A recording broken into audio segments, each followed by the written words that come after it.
Bismillahirrahmanirrahim. Assalamualaikum warahmatullahi wabarakatuh. Alhamdulillah, alhamdulillahi rabbil alamin, wassalatu wassalamu ala sayyidina Muhammadin wa ala alihi wa ashabihi wa man tabi'ahum bi ihsan ila yaumiddin. Faqad qala Allah ta'ala fi kitabihil karim wa huwa asdaqul qa'ilin. Subhanaka la 'ilma lana illa ma 'allamtana innaka antal 'alimul hakim. Sadaqallahul 'azim wa balagha rasuluhun nabiyyul habibul karim wa nahnu 'ala dhalika minasyahidin wasyakirin walhamdulillahi rabbil 'alamin. Hadirin yang dimuliakan oleh Allah Subhanahu wa taala, sebagaimana biasanya setiap malam Selasa ini kita mengistiqomahkan membahas daripada kitab Tajul Arus karangan daripada Syekh Abu Athaillah Al-Iskandari. Dan sekarang kita sudah masuk kepada bab An-Nahyu An-Syakki Fillah, yaitu halaman 19, yaitu di alinea pertama.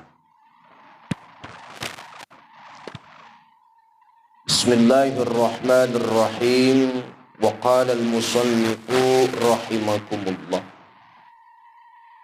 Kam utawi pirang-pirang iku tetep tika ing dalam sirah minal kawamina saking pira-pira penyakit hati. Fa idza uridat maka tatkalana ditekaaken alaiha ing atase al-kawamin opo al-waridatu piro-piro perkara kang pumeka adharatha maka tampak opo al-waridat ing al-kawamin wa a'adhamuha utawi luwih agung-agungnya al-kawamin atau lebih besar-besarnya penyakit hati. Apanya yang penyakit hati dan bandosanya? Iku asyakku mang-mang atau ragu-ragu fillahi ing dalam Gusti Allah. Wasyaku utawi ragu-ragu fir rizki ing dalam rizki.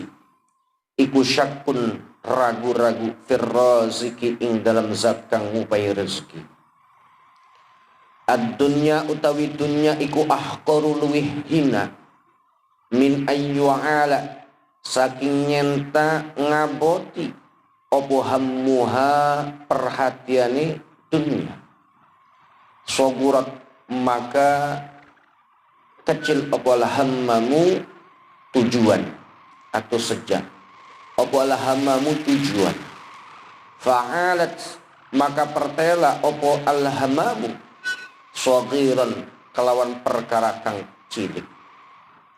Falau kunta maka lamun ana sopo sila iku kabiran besar, iku kabiran besar la'ulta yaktine berarti sopo sira al-kabira ing perkara kang gede. Man utawi sapane wong iku halang ngaboti sopo siman al-hamma ing tujuan as-saghira kang cilik wa tarakalan ninggalakan sopo siman al-hamma ing tujuan al-kabiro kang luwih besar. Istasfalna maka cacatakan ing kita opo akluhu akalesi siman. Istasfalna nyacatakan ing kita opo akluhu akalesi siman. Kum ngadeklah opo sira anta utawi sira bima kelawan barang yalzimuka kang wajibaken opo maing sira min wadhaifil ubudiyati saking piro-piro penggawena bangsa ubudiyah atau bangsa ibadah. Wa huwa utawi Gusti Allah iku yaqumu jumeneng sapa Gusti Allah laka kadue sira bima kalawan barang iltazamahu kang netepaken sapa Gusti Allah ing ayarzuqu anatah ngrezekiaken sapa Gusti Allah al ju'la ing kumbang wal wazagha dan cicak wa banati wirdani dan kecoa wa yansanatah nglupaken sapa Gusti Allah ayarzuquka nyenta ngrezekiaken sapa Gusti Allah ing sira.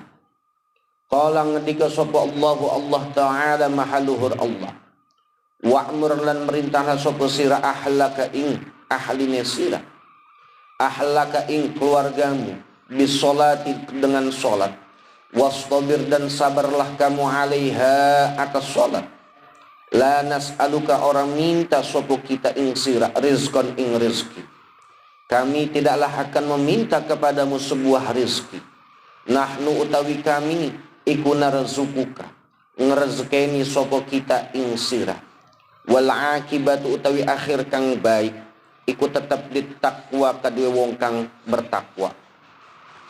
Kullu man utawi saben-saben wong kulluman utawi saben-saben wong kana kang ana sapa siman iku mura'iyan wong kang terjaga di haqqillahi ta'ala maring haqqi Gusti Allah ta'ala la yuhditsu orang nganyar-nganyar orang nganyaraken sapa Allahu Allah hadatsan ing perkara kang anyar fil mamlakati ing dalam keraton illa a'lamahu kecuali atau angin luwih weruh sapa Gusti Allah ing man.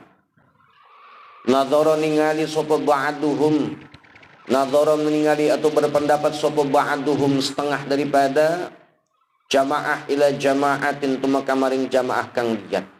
Faqala maka ngedika sapa jamaah hal fika anatah iku ing dalam sira man utawi sapane wong iku idza ahdasa tatkala nganyaraken sapa Allahu Allah subhanahu maha suci Allah wa ta'ala dan maha luhur Allah fil mamlakati ing dalam keraton hadatsan ing perkara kang dianyar-anyaraken a'lamahu maka weruh sapa Gusti Allah ing man. Qalu ngendika atau ngucap sapa jamaah la tidak la ora faqala maka ngucap lahum maring jamaah amku nangislah sapa sira kabeh ala anfusikum ing ngatasé pira-pira awak dhewe ke sira kabeh kana ana sapa al mutaqaddimuna wong kang terdahulu minas salafi saking ulama salaf radhiyallahu anhum yas'aluna kang takon sapa al mutaqaddimun asyakhsa ing awak-awak asyakhsa ing seseorang an halihi saking tingkahe pira-pira tingkahne sakhs liyastashiru drapon nyenta isyarah atau drapon nyenta nangiaken sapa al mutaqaddimun minhu saking as-sakhs asyakra ing syukur wan nasu utawi manusia al yaumu ing dalam dina iku yang bagi seyoge o Allah yas'alu nyenta ora takon sapa al mutaqaddimun fa innaka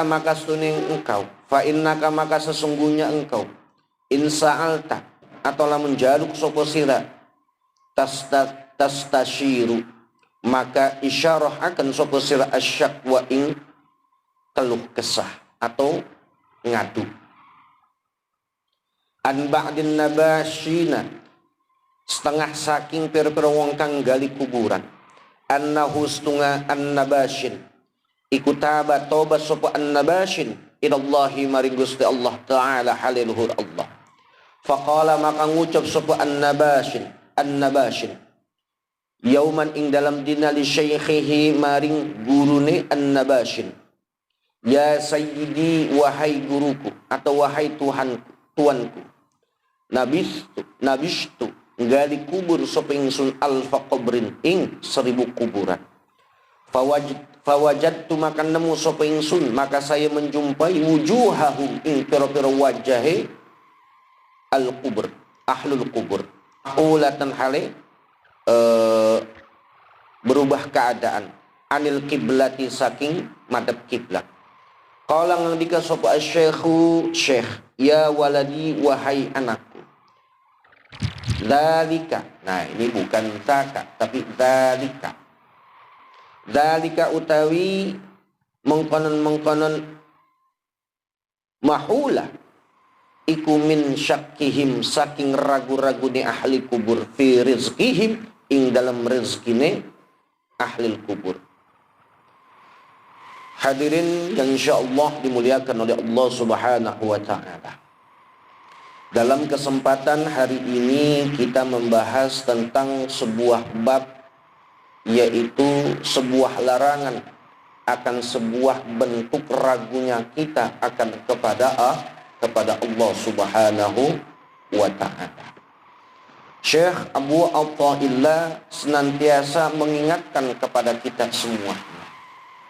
Sesungguhnya banyak pada diri kita semuanya yang namanya sebuah penyakit, di mana penyakit ini yang sifatnya adalah sifat al-batiniyah, sebuah penyakit yang sifatnya batin yang tidak diketahui. Ketika hal itu didatangkan, maka penyakit itu akan terlihat dengan jelas. Paham? Misalnya, ketika kita mempunyai sebuah sifat yang namanya penyakit hati sombong, maka di situ pun ketika diperlihatkan oleh Allah Subhanahu wa taala, maka kesombongan yang ada pada diri kita akan terlihat oleh orang lain. Seperti penyakit orang pelit. Kalau diri kita punya penyakit pelit, sudah barang tentu kita tidak sadar bahwa kita ini punya penyakit pelit. Tetapi yang lebih paham akan penyakit bahwa diri kita ini pelit adalah orang lain. Nah, itu maksudnya. Karena sesungguhnya lebih besarnya sebuah dosa, salah satunya adalah asyakku fillah. Sebuah bentuk akan keraguan-raguan diri kita kepada Allah. Seperti keraguan dalam permasalahan rezeki. Kalau selama dalam hidup ini banyak sekali bentuk permasalahan-permasalahan yang sifatnya duniawi, kemudian kita ragu, kok saya hidup selama ini kok enggak ningkat-ningkat, kok saya hidup selama ini kok enggak kaya-kaya. Kalau orang sudah mengatakan seperti itu dan berpikir seperti itu, adalah orang yang kufur. Dalam arti apa? Orang yang mengingkari dan meragukan akan sebuah kemurahan yang Allah miliki dalam sebuah rezeki. Sedangkan Allah Subhanahu wa taala dengan secara tegas mengatakan akan menjamin setiap makhluknya dalam sebuah rezeki. Nah, ini dia yang harus dihindarkan pada diri kita adalah ketika permasalahan duniawi, maka semuanya itu sudah diatur oleh Allah. Nah, ad-dunya ahqaru min ayyu'ala hammuha sagrat al-hammamu fa'alat saghiran. Kemudian ketika kita berada di dunia ini, kemudian kita menjadi orang yang hina di dunia ini dengan sebab apa? Terlalu tingginya sebuah perhatian diri kita terhadap dunia. Semakin kita mentotalitaskan hidup kita dalam urusan materi di dunia ini, maka secara otomatis diri kita ini menjadi orang yang hina. Karena apa? Kalau Allah sudah meluaskan hati kita, ditempatkan sesuatu yang sempit, maka akan terasa nyaman. Betul gak? Akan tetapi ketika kita memiliki sebuah harta, sebuah kekayaan yang banyak, atau rumah yang luas, tetapi kalau konsep hatinya itu sempit, seluas apapun rumah yang kita tempati pun akan terasa sempit. Nah, itu dia. Makanya jangan pernah menjadikan dunia ini lebih besar dari akan sebuah tujuan kita untuk akhirat. Dan agama tidak melarang. Ketika kita untuk menjadi orang kaya itu tidak melarang. Bahkan agama itu menganjurkan harus kaya.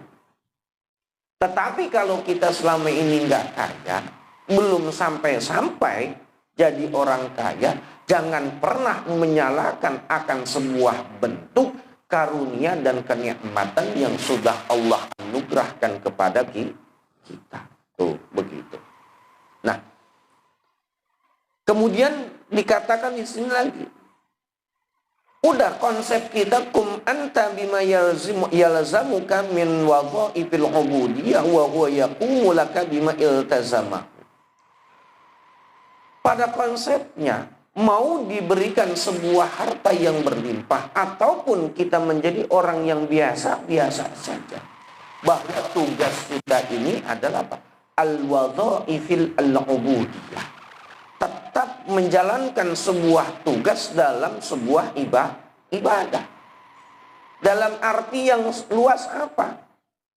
Mau dikasih harta yang berlimpah, ya sama harus ibadah. Dikasih harta yang sedikit pun, ya tetap harus ibadah. Jadi nggak ada perbedaannya. Tetapi kalau di dunia ini kan ada perbedaannya.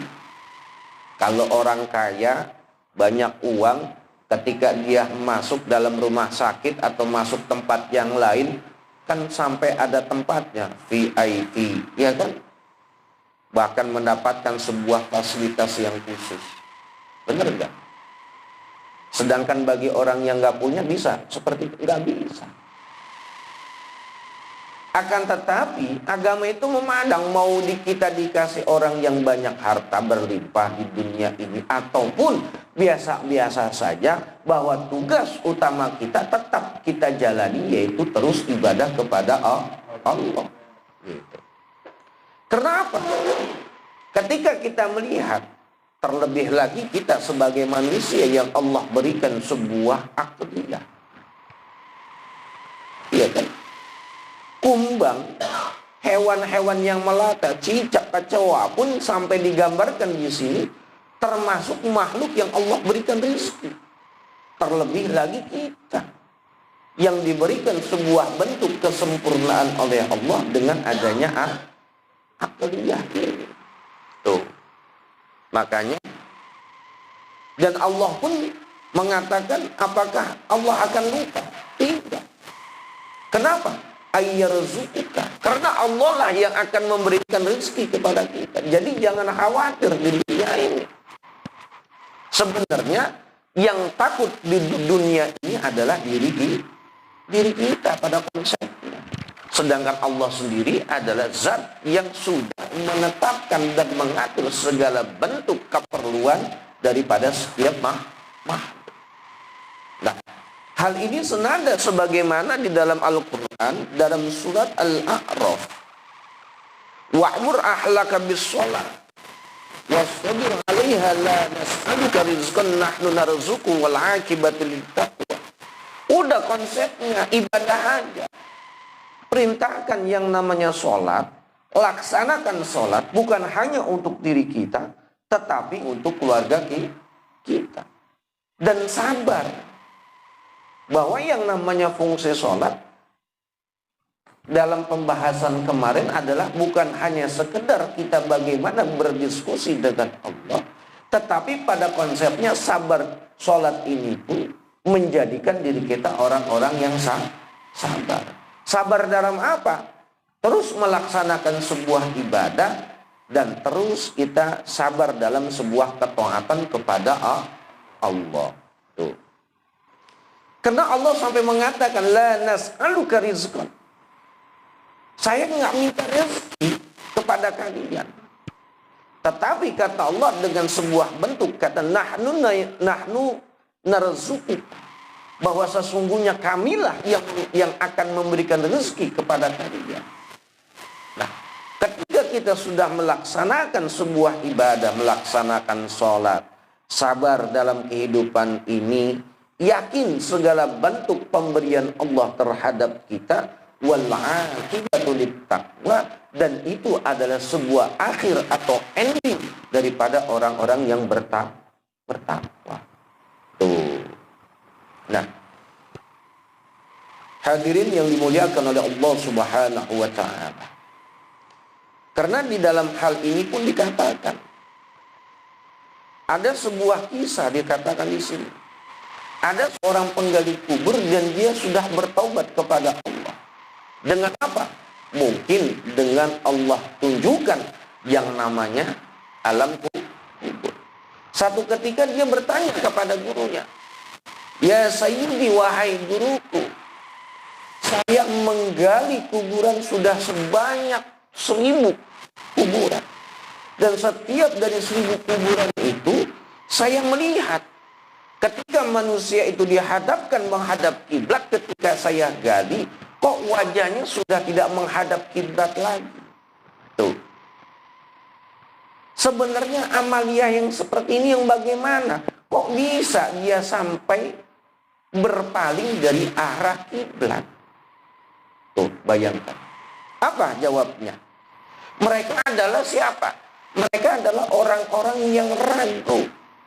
Orang-orang yang tidak percaya akan sebuah bentuk rezeki yang Allah berikan kepada makhluk. Jadi, hati-hati.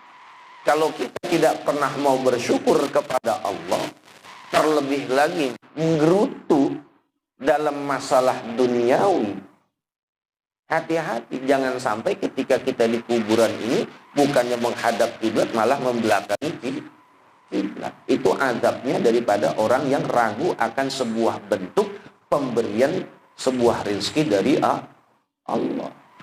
Tuh. Nah, begitu banyak sekali gambaran-gambaran yang berkaitan tentang orang-orang yang ragu akan sebuah bentuk karunia yang Allah telah berikan kepada setiap makhluk. Akhirnya apa? Saking bentuk ragu-ragunya mereka dalam sebuah rezeki, akhirnya mereka tidak sadar. Mereka kerja dari pagi sampai malam-malam dijadikan pagi. Iya kan? Yang pada akhirnya banyak meninggalkan sebuah bentuk perintah Allah. Mereka ini secara tidak langsung adalah orang-orang yang ragu akan sebuah bentuk rezeki yang Allah akan berikan kepada mereka. Makanya kalau orang yang tenang tentang sebuah rezeki, ya tenang aja. Makanya sampai sekarang pun rezeki itu Allah yang tahu. Nggak ada yang tahu kan. Mati nggak ada yang tahu kapan terjadinya kita akan meninggal. Rezeki kita nggak pernah tahu. Rezeki kita ini termasuk orang yang kaya apa orang yang nggak kaya, kan seperti itu. Karena pengertian kaya ini kan maknanya luas. Ada yang diukur yang namanya kaya ini sesuai dengan fasilitasnya. Rumah yang bagus, rumah yang mewah, kendaraan yang bagus, segala sesuatunya bagus, menganggap itu adalah kaya. Tetapi apa? Bahwa ukuran orang yang kaya itu adalah orang yang kaya di dalam hatinya menerima segala sesuatu yang sudah Allah berikan. Makanya sahabat Umar bin Khattab pernah ditanya, kalau orang yang tidak bersyukur itu orang yang bagaimana? Orang yang tidak bersyukur kepada Allah Subhanahu wa taala, salah satunya adalah orang yang terus berusaha mencari sebuah karunia, kemudian mereka ini adalah orang-orang yang tidak menjalankan sebuah bentuk ibadah, akhirnya melalaikan ibadah. Paham? Insya Allah. Baik. Ya Abdullah, idza talabta min Allah fadlub minhu ayyuslihaka min kullil wujuh ila akhir wallahu a'lam bis-shawab. Ada pertanyaan? Cukup? Alhamdulillah. Ngaji mah jangan lama-lama. Yang penting kita mengistiqomah. Istiqomahnya kenapa? Karena kita berharap berkahnya daripada Syekh Abu Athaillah Al-Askandari. Tuh. Jadi bukan masalah bagaimana kita. Saya yakin kalau di sini kan para kiai mah hafal baca kayak begini. Tetapi yang harus kita bangun apa? Sebuah bentuk keistiqomahan. Baik, kalau nggak ada, kita tutup dengan pembacaan doa yang nanti akan dipimpin oleh Ismail. Mungkin itu saja yang dapat saya sampaikan. Kurang lebihnya mohon maaf. Wabillahi taufiq wal hidayah wal afu minkum. Wassalamualaikum warahmatullahi wabarakatuh.